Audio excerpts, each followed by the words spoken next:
for considerar o princípio que eu falei para vocês, o raciocínio que eu falei para vocês, que as coisas vão piorando conforme você vai quebrando, vai trazendo consequências mais negativas, desonrar o teu pai e tua mãe é pior do que matar. Ele traz uma consequência na tua vida e na vida do outro pior que matar. Fala, ah, será mesmo? Teve uma vez que eu fui trabalhar, me pediram para fazer uma série de palestras no presídio de Pato Branco. Eu fiz 10 palestras lá no presídio masculino. Né? Foi terrível. Foi uma experiência, meu Deus, o cara morreu de medo. Aí lá fui eu, né? E claro, levei meu marido, porque eu não podia perder a oportunidade, né? Falei assim, amor, é até a morte, né? Até que a morte nos separe, vamos junto. E ele foi comigo lá. Mas assim, antes de eu fazer esse trabalho, eles me deram alguns livros que eu li por educação, mas aqueles livros mexeram muito comigo, sabe? E trazia uma pesquisa lá que me abriu os olhos, assim, era uma coisa que eu perguntava, por que nos presídios eles não separam os caras? Por que eles não colocam assim, ó, o cara que traficou aqui, o cara que estuprou aqui, o cara que matou aqui, e sabe, o cara que roubou algo menor, assim, né, crimes menores, por que não coloca todo mundo junto? Então que negócio mais desorganizado isso, sai de lá o cara é especialista em todo tipo de criminalidade, né? Aí naquele livro estava explicando o motivo. Eles já tentaram fazer isso, separaram por criminalidade. Só que aconteceu um negócio, não deu certo. Porque a galera do setor que havia matado, quando chegava de noite, eles não conseguiam dormir. E eles infernizavam o presídio inteiro.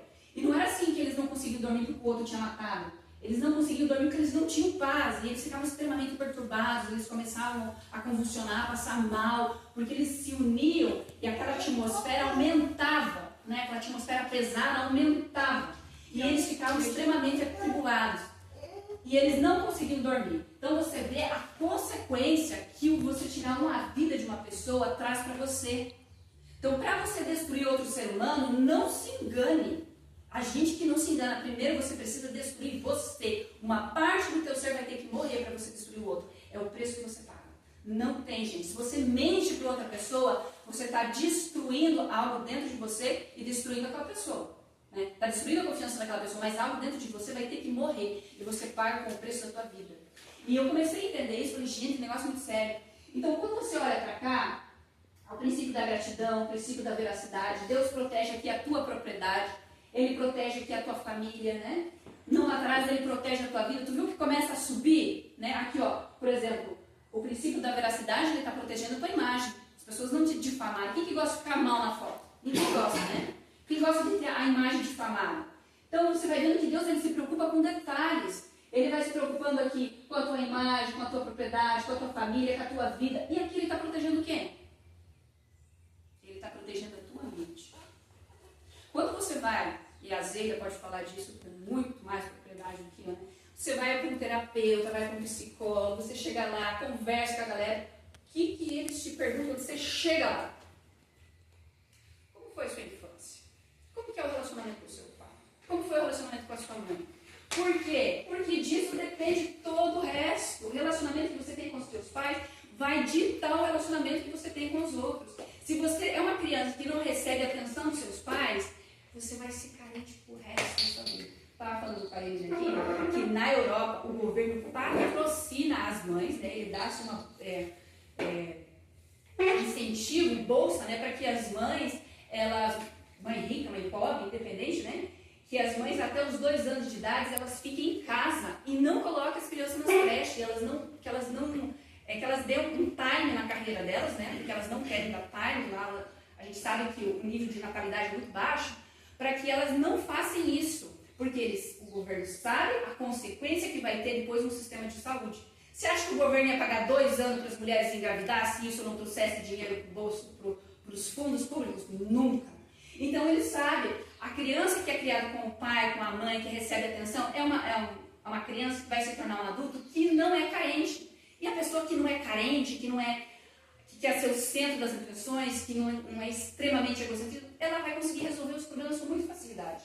Ela vai entrar no local, a pessoa vai maltratar ela não vai ser bem recebida, ela vai olhar e falar assim, cara, o problema é seu, se você não está me tratando bem, o problema é seu, se tem alguma coisa errada com você. A forma como você me trata reflete quem você é, não quem eu sou, entende? E a pessoa começa a ela está desenvolvendo uma mentalidade completamente diferente. Então isso está relacionado com honrar teu pai e tua mãe. Aí entra uma coisa muito interessante da psicologia, que fala assim, olha gente, nem todos nós recebemos bons tratamentos dos nossos pais. Aquilo que os nossos pais fizeram conosco é problema deles. Mas aquilo que a gente faz com nós mesmos é problema nosso. Então, assim, Deus ele é tão misericordioso que muitas vezes nós não tivemos uma boa infância. Mas se a gente for até Deus e mostrar e apresentar isso, Deus, ele recria, porque ele é o Criador. Ele pode recriar todas as coisas, ele pode reconstruir a tua mente. E você não precisa ficar preso ao passado. Mas como pai, como mãe, tendo consciência disso, a gente pode evitar que os nossos filhos sejam pessoas extremamente carentes, que vão desenvolver um egocentrismo completamente dilatado, né? Galera, bom, aqui a gente já está encerrando, tá? Aqui a gente falou sobre o amor ao próximo. Quando nós viemos para cá, e a gente fala aqui sobre, principalmente quando a gente olha para esse mandamento, a gente lembra do sábado, né? Isso é um assunto que a gente geralmente pensa, puxa, assunto de adventista. Mas aqui eu quero trazer para vocês um outro olhar. Quando a gente olha para esse mandamento, a gente observa algo assim que me chamou muito mais a atenção do que propriamente o dia de sábado. Ele veio na minha cabeça, na verdade, que aqui Deus fala que Ele criou os céus e a terra e a humanidade, né? Ele criou em 6 dias. E Ele não fala que Ele precisou utilizar um processo evolutivo. Né? Ele não precisou utilizar o processo evolutivo. Ele não precisou utilizar milhares de anos. Então, quando eu olho para isso daqui, teve uma pessoa esses dias que me perguntou bem assim, Dini, tá, tudo bem, você acha assim que tem alguma coisa na Bíblia que fale contra Darwin? Alguma coisa que fala assim que a evolução das espécies é algo que é completamente contra os planos de Deus? Na hora eu não falei nada para a pessoa, mas eu pensei que tem sim, né? Quando você olha para esse 4º mandamento da lei de Deus, Deus está falando exatamente isso. Eu criei o ser humano, né? Eu me envolvi no processo de criação. Eu tenho um propósito com a humanidade. Eu criei o ser humano, a imagem e semelhança minha. E vem o homem e diz assim, não, cara, você é uma evolução da ameba. Você não é mais nada do que isso. Você tem um parente em comum com um macaco. Você é um animal racional, assim, mais ou menos, mas você é ainda um animal. Então isso desperta nas pessoas o que? Tô bem evoluído, né? Para uma ameba, para um macaco, eu já estou bem melhor. Então a pessoa, ela não tem ideia que, na verdade, o ideal seu é quem é Cristo. É o teu Criador. Você foi criado para preencher o céu. Você não foi criado para se considerar como um macaco, né? Eu via tanto assim, eu via muitas pessoas dizerem assim, homem, né? Uma expressão assim, muito no meio masculino, uma expressão forte, homem que nem cachorro. Vi muita gente falar isso, né? De forma preconceituosa, dizendo que o homem tem um instinto muito selvagem. Eu falei, cara, teve uma vez que eu olhei uma pessoa e falei assim, se você acha que o homem é igual a cachorro, o homem falando do gênero mesmo, eu falei assim, então você está dizendo que Deus é uma cadela. Porque ele criou o homem à imagem e semelhança de Deus.